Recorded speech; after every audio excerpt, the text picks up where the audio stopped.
ಈಗ ನೀವು ಸಾಕಷ್ಟು ಫೋಟೋಗಳನ್ನು ನೀವು ಒಂದು ಆಲ್ಬಮ್ ಡಿಸೈನ್ಸ್ ಮಾಡಿದ್ರಿಪ್ಪ ಅಂದರೆ ಅದನ್ನು ಆಲ್ಬಮ್ ಡಿಸೈನವನ್ನು ನೀವು ಬೇರೆದವ್ರಿಗೆ ಕಳಿಸ್ಬೇಕಾಯ್ತು ಒಂದೇ ಪೇಜ್ದಲ್ಲಿ ಅಂದರೆ ನಾನು ಅದನ್ನು ಹೇಳಿಕೊಡುತ್ತೀನಿ. ನನ್ನ ಚಾನಲನ್ನು ಸಬ್ಸ್ಕ್ರೈಬ್ ಮಾಡಿಲ್ಲ ಅಂದರೆ ಈಗಲೇ ಸಬ್ಸ್ಕ್ರೈಬ್ ಮಾಡಿ ಹೊಸ ವಿಡಿಯೋಗಳಿಗಾಗಿ ಬೆಲ್ ಬಟನನ್ನು ಒತ್ತಿ ಫ್ರೆಂಡ್ಸ್. ಬನ್ನಿ ಫ್ರೆಂಡ್ಸ್, ಈ ಫೋಟೋಗಳನ್ನು ನಾನು ತೊಗೊಂಡಿದ್ದೀನಿ. ಈ ಫೋಟೋಗಳು ಒಂದು ಆಲ್ಬಮ್ ಸೀಟ್ ಇದೆ, ಒಂದು 20-30-15 ಸೀಟ್ ಇದೋ ಅಥವಾ 30 ಸೀಟ್ ಇತ್ತು, ಅದನ್ನು ಸಿಲೆಕ್ಟ್ ಆಲ್ ಕಂಟ್ರೋಲ್ ಎ ಹೊಡೆದು ನೋಡಿ. ಅಂದರೆ ನೀವು ಈ ಪ್ರಾಪರ್ಟೀಸ್ ನೋಡಿರಿ 100 MB ಇದೆ. ನಿಮಗೆ ವಾಟ್ಸಪ್ ಕಳ್ಸೋಕೆ ಬರೋದಿಲ್ಲ. ಅಂದರೆ ಅದನ್ನು ನೀವು ಸೈಜ್ ಕಡಿಮೆ ಮಾಡಬೇಕಾಗತ್ತೆ. ಈಗ ನೋಡಿ ಇದು 100 MB ಇದೆ.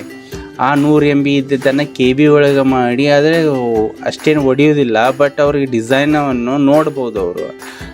ಅದನ್ನು ನೀವು ಗಮನದಲ್ಲಿಟ್ಟು ಕೇಳಿ, ಸರಿಯಾಗಿ ಪೂರ್ತಿ ವಿಡಿಯೋ ನೋಡಿದರೆ ನಿಮಗೆ ಗೊತ್ತಾಗುತ್ತೆ.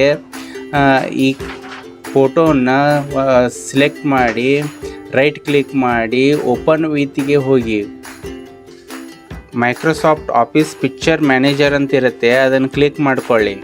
ಅದನ್ನು ಕ್ಲಿಕ್ ಮಾಡಿದ ತಕ್ಷಣ ಅದು ನಿಮಗೆ ಒಂದು ಇಮೇಜ್ ಓಪನ್ ಆಗುತ್ತೆ. ಆವಾಗ ಥಂಬ್ನೇಲ್ ವ್ಯೂ ಅಂತೇಳಿ ಕ್ಲಿಕ್ ಮಾಡಿ. ಅವಾಗ ಓಪನ್ ಆದ ಕೂಡಲೇ ಕಂಟ್ರೋಲ್ ಎ ಹೊಡೆದು ಫೋಟೋಗಳನ್ನು ಸಿಲೆಕ್ಟ್ ಮಾಡಿಕೊಳ್ಳಿ. ಆಲ್ ಸೆಲೆಕ್ಟ್ ಫೋಟೋ ಮಾಡ್ಕೊಂಡ ತಕ್ಷಣ ನೀವು ಇಲ್ಲಿ ಎಡಿಟ್ ಪಿಕ್ಚರ್ ಅಂತೇಳಿ ಬನ್ನಿ. ಎಡಿಟ್ ಪಿಕ್ಚರಿಗೆ ಬಂದು ಮೊದಲು ನೀವು ಏನು ಮಾಡಬೇಕಂದ್ರೆ ಈ ಫೈಲನ್ನು ಸೈಜ್ ಕಡಿಮೆ ಮಾಡ್ಕೋಬೇಕಾಗುತ್ತೆ. ಅದಕ್ಕೆ ನೀವು ಇಲ್ಲಿ ಕಂಪ್ರೆಸ್ ಪಿಕ್ಚರ್ ಅಂತೇಳಿ ಇರುತ್ತೆ.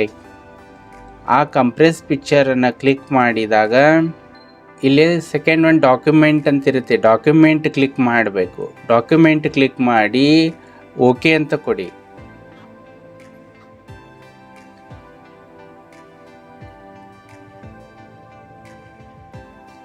ಓಕೆ ಕೊಟ್ಟುಕೊಳ್ಳೇನ ಆ ಸೈಜು ರಿಡ್ಯೂಸ್ ಆಗುತ್ತೆ, ಅಂದರೆ ಸೈಜು ಕಡಿಮೆ ಆಗುತ್ತೆ. ಆ ಸೈಜು ಕಡಿಮೆ ಆದ ತಕ್ಷಣ ಆ ಫೈಲು ನೀವು ಫೈಲಿಗೆ ಹೋಗಿ ಸೇವ್ ಮಾಡ್ಕೊಳ್ಳಿ.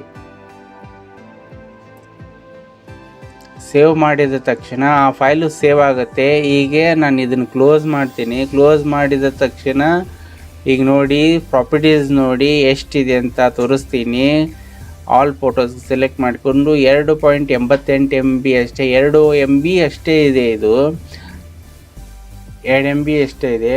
ಅದು ನೀವು ಏನು ಮಾಡಬೇಕು ನೋಡಿ ಫ್ರೆಂಡ್ಸ್. ಈಗ ಇಲ್ಲಿ ಸೈಜ್ ಇದೆ 2 MB ಅಷ್ಟೇ ಇದೆ. ಇದನ್ನು ನೀವು ಓಕೆ ಮಾಡಿ. ಇದು ಸೈಜ್ ನೋಡಿದ್ದನ್ನು ಇದನ್ನು ಓಕೆ ಅಂತ ಕ್ಲಿಕ್ ಮಾಡಿ. ಆಮ್ಯಾಗ ರೈಟ್ ಕ್ಲಿಕ್ ಮಾಡಿ. ಈ ಫೋಟೋಗಳ ಮೇಲೆ ರೈಟ್ ಕ್ಲಿಕ್ ಮಾಡಿ ಪ್ರಿಂಟಿಗೆ ಅಂತೇಳಿ ಇದನ್ನು ಸಿಲೆಕ್ಟ್ ಮಾಡ್ಕೊಳ್ಳಿ. ಪ್ರಿಂಟ್ ಅಂತ ಕ್ಲಿಕ್ ಮಾಡಿ. ಪ್ರಿಂಟ್ ಅಂತ ಕ್ಲಿಕ್ ಮಾಡೋಣ. ಇಲ್ಲಿ A4 ಸೈಜ್ ಸಿಲೆಕ್ಟ್ ಮಾಡ್ಕೊಳ್ಳಿ. ಇಲ್ಲಿ ಮೈಕ್ರೋಸಾಫ್ಟ್ ಪ್ರಿಂಟ್ ಟು PDF ಅಂತ ಇರುತ್ತೆ, ಅದನ್ನು ಸಿಲೆಕ್ಟ್ ಮಾಡ್ಕೊಳ್ಳಿ. ಅದನ್ನು ಸಿಲೆಕ್ಟ್ ಮಾಡಿದ ತಕ್ಷಣ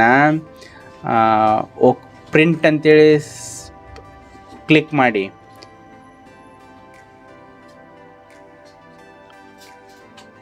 ನಿಮ್ಗೆ ಯಾವ ಥರ ಬೇಕು ಅದನ್ನು ಇಲ್ಲಿ ನೀವು ಮಾಡ್ಕೋಬೋದು. ಲೆಟ್ರ್ ಒಳಗೆ ಇಟ್ಕೋಬೋದು, ಲೀಗಲ್ಲು, ಆಮ್ಯಾಗ ಸ್ಟೇಟ್ಮೆಂಟು, 3 ಆಪ್ಷನ್ಸ್ ಭಾಳ ಇರುತ್ತೆ. A4ದಲ್ಲಿ ಇಟ್ಕೊಂಡು ಪ್ರಿಂಟ್ ಅಂತ ಕ್ಲಿಕ್. ಇಲ್ಲೇ ಫಿಟ್ ಪಿಕ್ಚರ್ ಟು ಫ್ರೇಮ್ ಅಂತೇಳಿ ಅದನ್ನು ಚೆಕ್ ಬಾಕ್ಸ್ ಇದ್ದಿದ್ದು ಆಫ್ ಮಾಡಿ. ಅದನ್ನು ಅಂದರೆ ಅದನ್ನು ಚೆಕ್ ಇದ್ದಿದ್ದು ಅದನ್ನು ತೆಗೀರಿ. ತೆಗೆದು ಪ್ರಿಂಟ್ ಅಂತ ಕ್ಲಿಕ್ ಮಾಡಿ.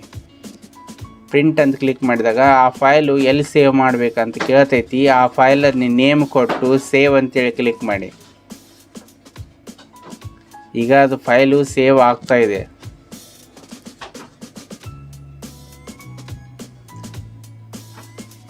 ಈಗ ಅದು ಫೈಲ್ ಸೇವ್ ಆಯಿತು. ಈ ಇಮೇಜನ್ನು ಪ್ರಾಪರ್ಟೀಸ್ ನೋಡಿ 1.9 MB ಮಾತ್ರ ಇದೆ. ಇದನ್ನು ನೀವು ವಾಟ್ಸಪ್ಪಿಗೆ ಅಥವಾ ಬೇರೆ ಕಡೆ ಕಳಿಸಿದ್ರಪ್ಪ ಅಂದರೆ ಅವರು ತೆಗೆದು ನೋಡ್ಬೋದು. ಈ ವಿಡಿಯೋ ನಿಮಗೆ ಇಷ್ಟ ಆಗಿದೆ ಅಂತ ತಿಳ್ಕೊತೀನಿ. ಈ ವಿಡಿಯೋ ಇಷ್ಟ ಆಗಿದ್ದರೆ ನಿಮಗೆ ಲೈಕ್ ಮಾಡಿ, ಶೇರ್ ಮಾಡಿ ಮತ್ತು ಸಬ್ಸ್ಕ್ರೈಬ್ ಮಾಡಿ. Thank you.